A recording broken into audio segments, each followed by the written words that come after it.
Now mechanically formed rocks हमारी तीसरे तरह के सेडिमेंट्री रॉक्स हैं।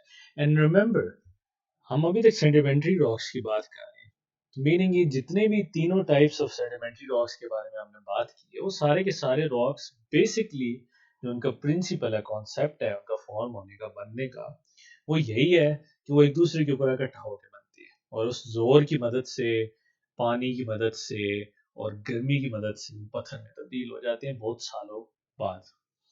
Now, mechanically formed rocks actually chemically formed rocks से मिलते जुलते हैं।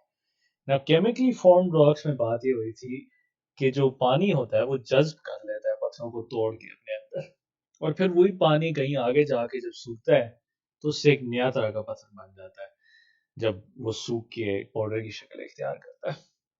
इसी तरह से मैकेनिकली फॉर्म्ड रॉक्स मिलते जुलते इस तरह से हैं केमिकली फॉर्म्ड रॉक्स से कि वो ऐसे रॉक्स हैं जो कि दूसरे एग्जिस्टिंग पत्थरों के पीसेस से बनते हैं। मतलब मेरा इस बात से ये है कि ऐसे पत्थर जो दूसरे पत्थरों के टुकड़ों के एक दूसरे के ऊपर इकट्ठा होने से बनते हैं, और वो दूसरे जो पत्थर हैं उनके पीसेस कहाँ से आते हैं? वेल, हवा, जब बहुत तेज हवा हो तो वो किसी पत्थर को छोटे छोटे हिस्सों में तोड़ के उड़ा के लेके जा सकती है एक जगह से दूसरी जगह पे। इसी तरह से पानी पत्थर को तोड़ के एक जगह से दूसरी जगह लेके जा सकता है। यहाँ पर इम्पोर्टेंट बात यह है कि पानी जज्ब नहीं कर रहा है इस पत्थर को, because अगर जज्ब करके कहीं सूख के बनाए तो वो केमिकली फॉर्म्ड रॉक्स हैं। और यहाँ पर बात यह है कि इसी तरह से पत्थर को तोड़ के ले जाए और कहीं और जाके छोड़ दे जहाँ पर पानी रुकेगा, ऑब्वियसली वहां पर पत्थर भी रुक जाएगा। इसी तरह से बर्फ जो होती है, बर्फ पत्थरों को तोड़ती है, फिर जब वो पिघलती है पानी की शक्ल इख्तियार करके उस पत्थर को कहीं और पहुंचा देती है।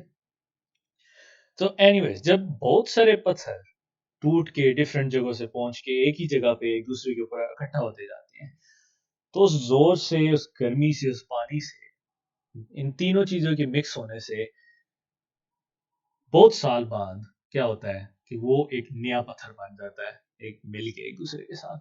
और कुछ ऐसे पत्थर, उनमें से सैंडस्टोन है हमारे पास।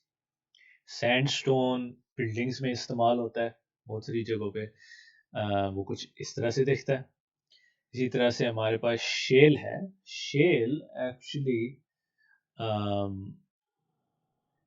इस्तेमाल होता है, if I remember correctly, shell आपका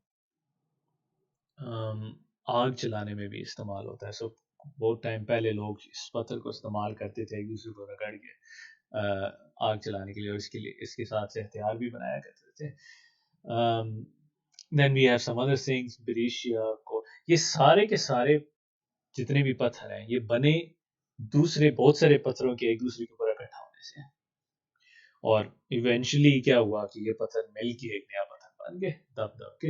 हाँ, मैं ये समझ सकता हूँ कि आप लोगों के लिए शायद ये सोचना मुश्किल हो कि पत्थर, एक ठोस चीज से मिल के एक और ठोस चीज कैसे बन सकती है। आई मीन, आप 3 पत्थर अभी उठाएं, जाके अपने कमरे में एक दूसरे के ऊपर रखते हो, एक नया पत्थर तो नहीं बनेगा।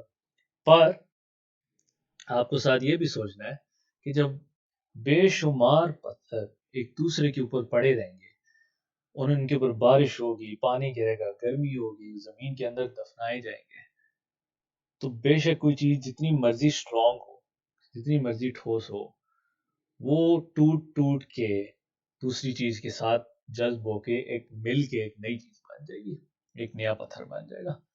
हमें एक्चुअली अपना अंडरस्टैंडिंग रॉक्स के बारे में चेंज करने की ज़रूरत है। अगर हम इस तरह से सोचते हैं कि पत्थर एक दूसरे से मिल के नए पत्थर नहीं बन सकते, वेल वो बन सकते हैं, पर ये बहुत सालों की बात है। ऐसी बात नहीं है जो आपकी आंखों के सामने होगी।